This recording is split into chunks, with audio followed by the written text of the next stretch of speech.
जैसा कि आप सब लोग जानते हैं कि हम लोग बायोलॉजी पढ़ रहे हैं क्लास 12 की। तो क्लास 12 की बायोलॉजी के पहले जो हम लोगों ने टॉपिक डिस्कस किए सभी एनसीईआरटी क्लास हम लोग डिस्कस किए थे। कौन सी क्लास? एनसीईआरटी क्लास में, जिसमें हम लोग चैप्टर फर्स्ट और चैप्टर सेकंड और चैप्टर थर्ड तीन चैप्टर हम लोगों ने डिस्कस कर लिया है। फर्स्ट सेकंड थर्ड को एनसीईआरटी क्लास में, थर्ड की 2-3 टॉपिक बची हुई हैं जिससे हम लोगों को आगे डिस्कस करना है। एनसीईआरटी क्लास की बात हो रही है। डिस्क्रिप्टिव क्लास आज से आपकी स्टार्ट होती है और मैंने आपसे बता दिया कि एक पूरी तरह से आपका कोर्स आपके लिए फ्री है। और मैं आपको फिर से वादा देता हूं कि आप 70 में 70 मार्क पूरा रिटन में पाएंगे अगर आप बताए गए पैटर्न पे चलते हैं और काम करते हैं। तो आपको जो नोट्स प्रदान किए जाएंगे वो 2 किताबों के मिक्सचर होंगे, यानी अरिहंत पब्लिकेशन से और आपके डॉक्टर रमेश गुप्ता पब्लिकेशन की बुक आती है, आप जानते हैं। दोनों किताबों के मिक्सचर से आपको नोट्स दिए जाएंगे। इनके अंदर प्रैक्टिस सेट दिए गए रहते हैं। जैसे कि आप इस बुक को अगर देखेंगे, मान लीजिए इस बुक में तो कवर चढ़ा हुआ है, अगर इस बुक को देखेंगे तो इसके पीछे आपको बहुत सारे क्वेश्चंस दिए होते हैं जिसमें एनसीईआरटी क्वेश्चंस भी होते हैं और साथ में बुक के स्पेशल क्वेश्चन होते हैं जो एग्जाम में पूछे गए होते हैं। उन क्वेश्चन के सॉल्व पेपर भी आपको कराए जाएंगे, चैप्टर वाइज, यूनिट वाइज। उसके बाद आपके मॉडल पेपर जो आपके 10 ईयर के मॉडल पेपर्स होते हैं उसे सॉल्व कराया जाएगा। यानी पूरी तरह से बायोलॉजी की एक भी टॉपिक आपसे मिस नहीं होने वाली है और आप गारंटी सबके सब पेपर करके आने वाले हैं। तो यहाँ पे हम लोग वीडियो को स्टार्ट करने चलते हैं। और आज की जो पहली टॉपिक है, आप जानते हैं पहली यूनिट जो है वो यूनिट कौन सी है आपकी? तो जनन। पहली यूनिट का नाम ही क्या है? जनन है या प्रजनन है, ठीक है, प्रजनन। और प्रजनन में जो पहला टॉपिक है, पहला चैप्टर है वो है जीवों में जनन। यानी जो पहला चैप्टर हम लोग पढ़ना है वो जीवों में जनन पढ़ना है। दूसरा चैप्टर है पुष्पी पादपों में लैंगिक जनन पढ़ना है। तीसरे चैप्टर में हमको पढ़ना है मानव में लैंगिक जनन या मानव जनन। और फोर्थ में पढ़ना है जनन और स्वास्थ्य। यानी 4 चैप्टर इस यूनिट में दिए गए हैं और इन चारों चैप्टर को हमको क्रमवाइज पढ़ना है।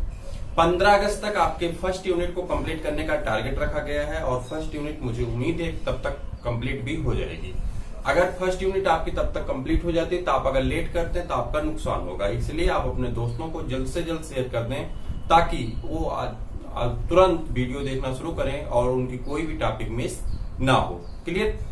तो स्टार्ट करें। देखिए, सबसे पहले बात आती है कि जनन किसे कहते हैं। टॉपिक को स्टार्ट करते हैं। बात आती है जनन किसे कहते हैं। तो जनन का मतलब होता है कि कोई भी जीव जो भी इस धरती पे पैदा हुआ है वो न एक दिन मृत कर जाएगा, मर जाएगा। जब कोई जीव मर जाता है, अमर नहीं है, कोई भी जीव इस धरती पे अमर नहीं है, एक दिन उसे मरना है। कहते हैं पैदा हुआ है मरेगा, तो वो मरने से पहले क्या काम करता है? अपने जैसी एक संतान को छोड़ के जाता है। उसी को हम क्या कहते हैं? जनन कहते हैं।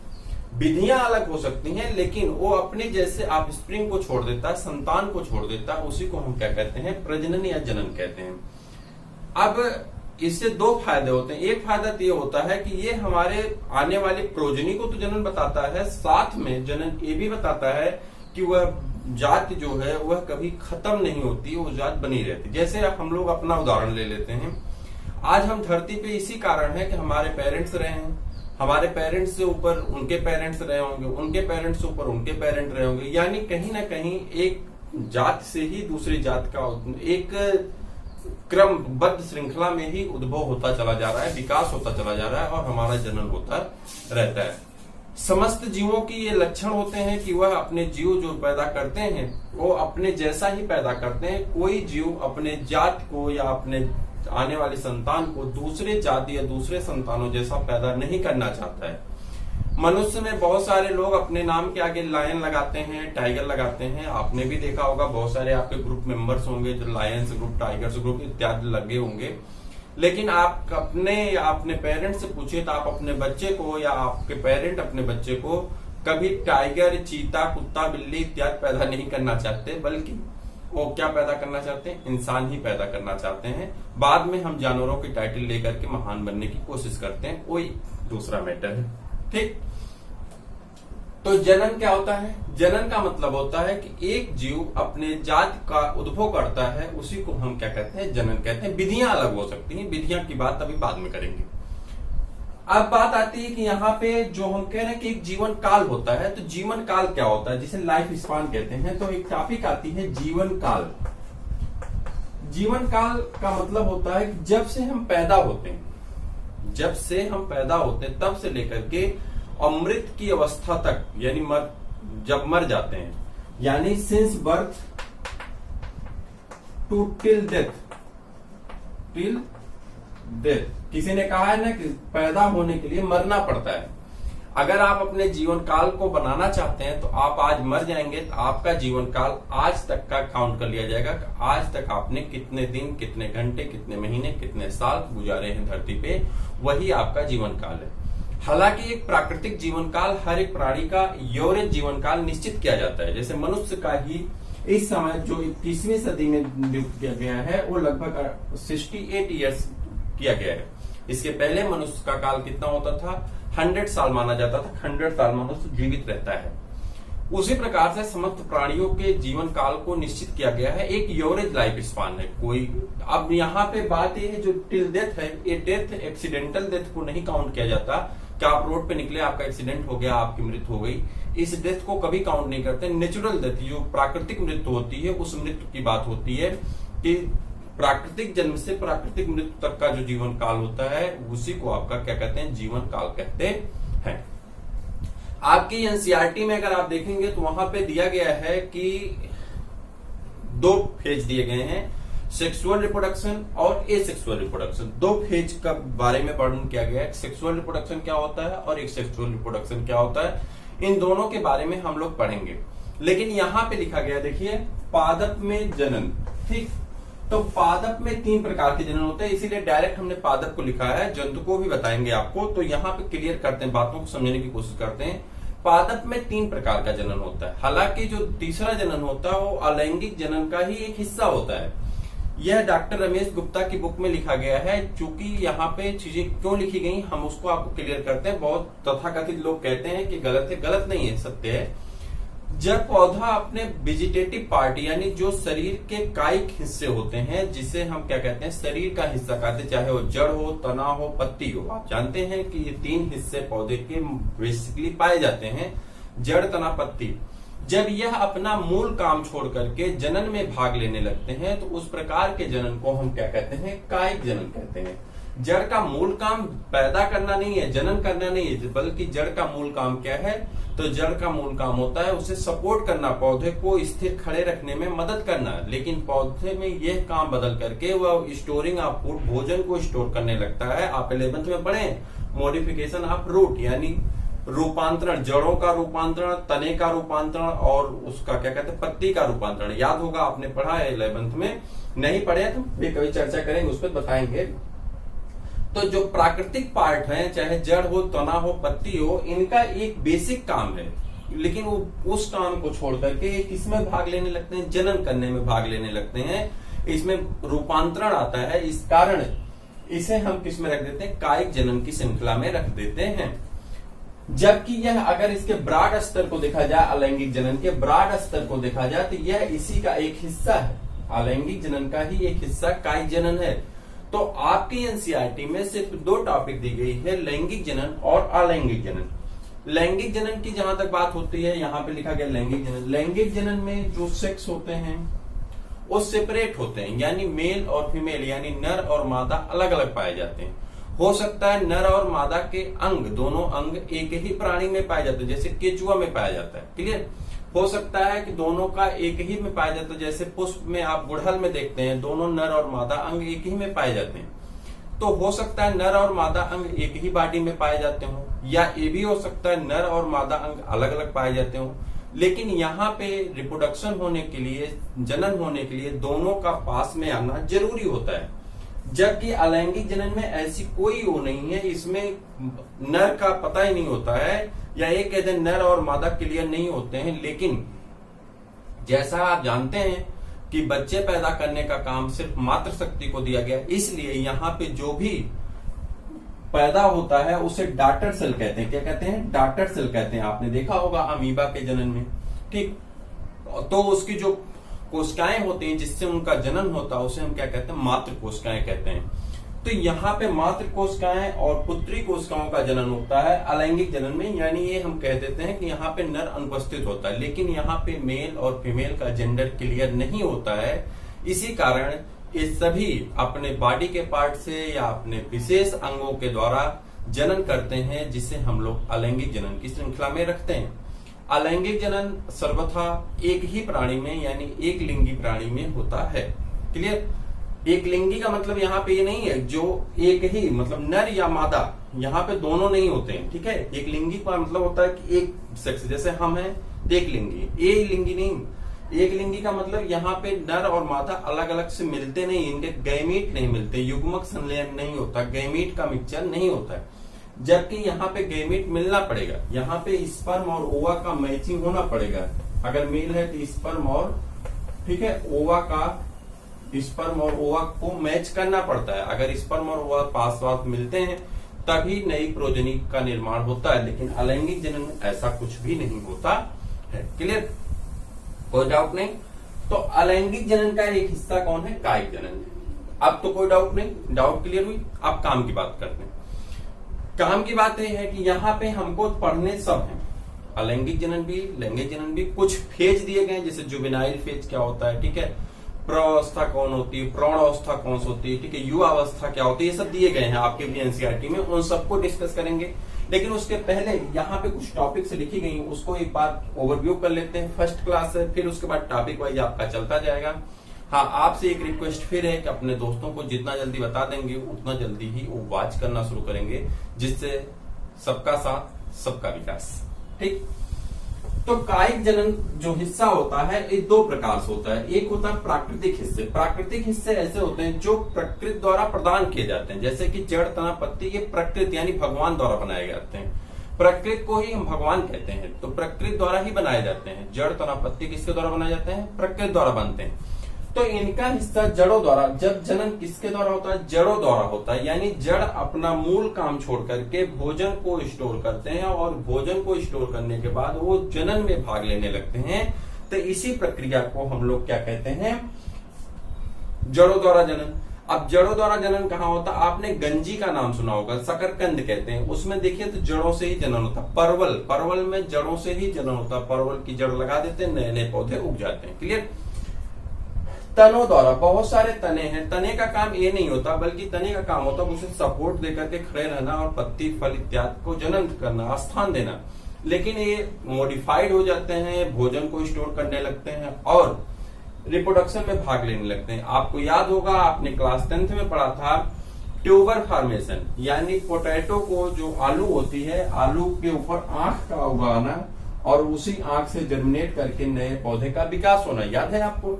आपने पढ़ा था बल्ब फॉर्मेशन का, बल्ब बनने से, यानी लहसुन और प्याज में बल्ब बन जाता है और वही बल्ब विकसित होकर के नए पौधे का निर्माण करता है।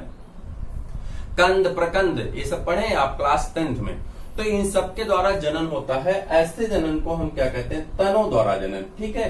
तो ये तने जो होते हैं ये मॉडिफाइड, जैसे अदरक है, अदरक तना है, ठीक है, लहसुन है, तना है, आपका प्याज है, तना है, क्लियर, आलू है, तना है, ये सब जनन में भाग लेते हैं। आपने देखा होगा, प्याज को लगा देते हैं तो प्याज उगाती है, लहसुन को लगा देते हैं नया लहसुन उग जाता है। अदरक में एक आगे की तरफ ग्रुप निकल आता है जिसे अदरक की गांठ कहते हैं, उसे लगा देते हैं। हल्दी, बंडा, अरवी, ये सब किसके हिस्से होते हैं? तने के हिस्से होते हैं। और हल्दी, ठीक, तो ये जनन करने में भाग कर लेने लगते हैं, यानी ये अपना मूल काम छोड़ करके दूसरे काम में चले जाते हैं, जनन करते हैं। इस प्रकार के जनन को हम प्राकृतिक कायिक प्रजनन कहते हैं या प्राकृतिक कायिक जनन कहते हैं। पत्र पलिकाओं द्वारा, यानी जो उसके पत्र पलिकाएं बनती हैं, प्रकलिकाएं बनती हैं, उनके द्वारा जनन करते हैं। पत्तियों द्वारा, पत्तियों का मूल विकास आपने सुना होगा, अजूबा का पौधा, ब्रायोफाइलम कहते हैं इंग्लिश में। अजूबा के पौधे में पत्तियों से ही जनन होता है। पत्तियों के ऊपर वेजिटेटिव रूट्स उगाती हैं या वेजिटेटिव पार्ट्स डेवलप कर जाते हैं जो जर्मिनेट करके नए नए पौधे का विकास करते हैं। तो जो जनन किस प्रकार का होता है? पत्तियों द्वारा होता है। अब इन्हीं भागों को, जो हमारे प्राकृतिक भाग हैं, इन्हीं को कृत्रिम तरीके से हम जुगाड़ लगा करके, भारत है ना, तो विश्व में भी अब जुगाड़ चलता है, तो जुगाड़ लगा करके हम नए नए पौधे को विकास करते हैं। जैसे कि यहाँ पे है कलम लगाना। पौधे का क्या काम करते हैं? हिस्से को, जैसे तना है, उस तने को काट करके दूसरे पौधे के तने पे जोड़ देते हैं, जिसे कहते हैं कलम करना। ठीक है, तो एक कलम को दूसरे कलम के साथ जोड़ देते हैं। मान लेते हैं ये पौधे की लकड़ी बहुत अच्छी है और इस पौधे का फल बहुत अच्छा है, इसका फल अच्छा है, इसकी लकड़ी अच्छी है, तो दोनों को जब जोड़ देंगे तो जो नया पौधा बनेगा उसमें फल भी अच्छा होगा और लकड़ी भी अच्छी होगी। तो हम अच्छे क्वालिटी के पौधों को आपस में जोड़ करके नए पौधों का विकास करते हैं। इस प्रकार के जनन को हम क्या कहते हैं? कृत्रिम जनन कहते हैं। ठीक, रोपण करना, एक स्थान से निकाल करके दूसरे स्थान पर रोपित कर देते हैं। क्लियर? शाखा बंधन, एक पौधे की शाखा को दूसरे पौधे की शाखा पे बांध देते हैं और दोनों आपस में जुड़ जाती हैं। बाद में यहाँ से कट कर लेते हैं और कट करके उन्हें अलग लगा देते हैं। एक नया पौधा विकसित हो जाता है जिसमें दो प्रकार के पौधों का मिक्सचर होता है। तो ऐसे जनन को हम लोग क्या कहते हैं? तो आपको पता है कौन सा जनन कहते हैं? कृत्रिम जनन कहते हैं। ये सभी जनन जो भी है, यहाँ पे गुट्टी बंधन हो चाहे खली बंधन हो, ये सभी किसमें आते हैं? कृत्रिम के अंतर्गत आते हैं। यहाँ की जो बेसिक टॉपिक और इम्पोर्टेंट टॉपिक आपको पढ़ना वो है टिश्यू कल्चर, यानी ऊतक प्रवर्धन, वो आपको पढ़ाया जाएगा और वहीं से प्रश्न भी आते हैं। सबको एक एक करके पढ़ेंगे लेकिन उसको भी पढ़ना होगा। क्लियर? अब आ जाते हैं अलैंगिक जनन में। तो अलैंगिक जनन में जो जनन होता है विभाजन द्वारा होता है, यानी कोशिकाएं विभाजित हो जाती हैं, 1 से 2, 2 से 4, 4 से 8, इस तरह से कोशिकाओं का निर्माण होता है। अगर 2 कोशिकाएं विभाजित होती तो उसे बाइनरी फिजन कहते हैं। ज्यादा कोशिकाएं विभाजित होती तो उसे क्या कहते हैं? मल्टीपल फिजन कहते हैं। बीजांड जनन, जीव क्या करते हैं? अपने ऊपर एक बीजांड बना लेते हैं, बीजों का एक संग्रह बना लेते हैं और उसके द्वारा जनन होता है। बताएंगे सबको, एक एक करके पढ़ेंगे, डायग्राम भी बनाएंगे। मुकुलन, पौधे के ऊपर एक नए से वृत्त निकल जाती है, मुकुल निकल जाते हैं। मुकुल मतलब गांठ विकसित हो जाती है और वही गांठ विकसित करके एक नए पौधे का जन्म लेती है। कलिका निर्माण, इसके ऊपर कलिका निर्माण हो जाता है। और खंडी भवन या पुनरुद्भवन, खंडी भवन का मतलब होता है पौधे खंड युक्त हो जाते हैं, यानी उसके टुकड़े टुकड़े जो होते हैं वो सभी टुकड़े विकसित करके एक नए नए पौधे का निर्माण कर लेते हैं। जो टुकड़े काटे जाते हैं, आपने देखा होगा गन्ने की खेती करते हुए, आपने देखा होगा गुलाब की खेती करते हुए, उसके तने को काट करके आप डाल देते हैं और वहां पे नया पौधा विकसित हो जाता है। इवन आपने गेंदे के फूल को देखा होगा, उसके फूल के जो पेटियोल्स होते हैं उस पेटियोल को आप छिड़क देते हैं और उससे नए नए पौधे उग जाते हैं। यानी खंडी भवन और ये क्या कहते हैं? पुनरुद्भवन, यह भी एक प्रकार का अलैंगिक जनन ही है। बात करते हैं लैंगिक जनन में। लैंगिक जनन में 3 अवस्थाएं आती हैं। एक अवस्था आती है जिसे कहते हैं पूर्व लैंगिक अवस्था, उसके बाद जनन, पूर्व जनन अवस्था, जनन और पश्चात जनन अवस्था। 3 अवस्थाएं होती हैं लैंगिक जनन में। कौन कौन सी? पूर्व जनन अवस्था, एक सेकेंड, लैंगिक जनन, ठीक, लैंगिक जनन, पूर्व जनन अवस्था। पूर्व जनन अवस्था में क्या होता है बता रहे हैं अभी। दूसरी होती है जनन अवस्था, या ये कहते हैं कि जनन, और तीसरी होती है पश्चात जनन अवस्था। पश्चात जनन अवस्था। पूर्व जनन अवस्था का मतलब होता है कि जब नर और मादा दोनों, दो है ना, नर और मादा दोनों अपने जनन फेज के लिए कैपेबल होते हैं, उस अवस्था को हम कहते हैं पूर्व जनन अवस्था। जैसे कि मनुष्य का एक उदाहरण लेते हैं।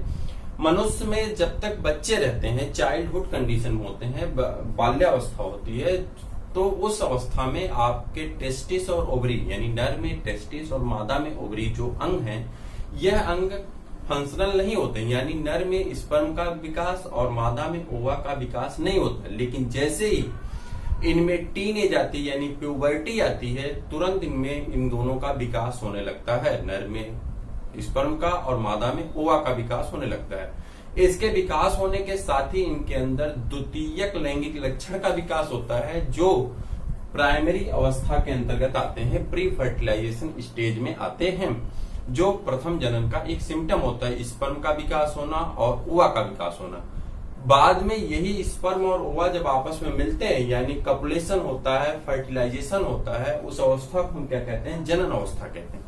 और तीसरी अवस्था होती है उसके बाद, जब दोनों आपस में मिल जाएंगे, जाइगोट बनेगा और जाइगोट विकसित करके बच्चे का निर्माण करता है, उस अवस्था को क्या कहते हैं? पश्चात जनन अवस्था कहते हैं।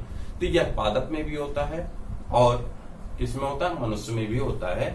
तो इसको भी पढ़ना है। चूंकि लैंगिक जनन को हमको और डिटेल में पढ़ना है, कारण है कि सेकंड चैप्टर और थर्ड चैप्टर पूरा लैंगिक जनन पे और फोर्थ चैप्टर लैंगिक जनन से होने वाली बीमारियों पे संबंधित है। तो हमें इन सब के बारे में डिटेल में अध्ययन करना है।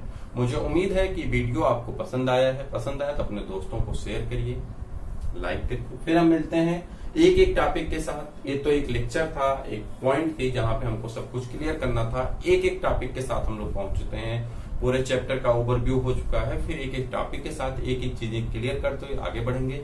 डेली बेस पे आपकी क्लास चलेगी और आप डेली बेस पे अगर देखते हैं मैक्सिमम आपकी 30 मिनट की क्लास होगी, तो आप इजिली उसे देख सकते हैं, समझ सकते हैं और अपने नोट्स को भी बना सकते हैं।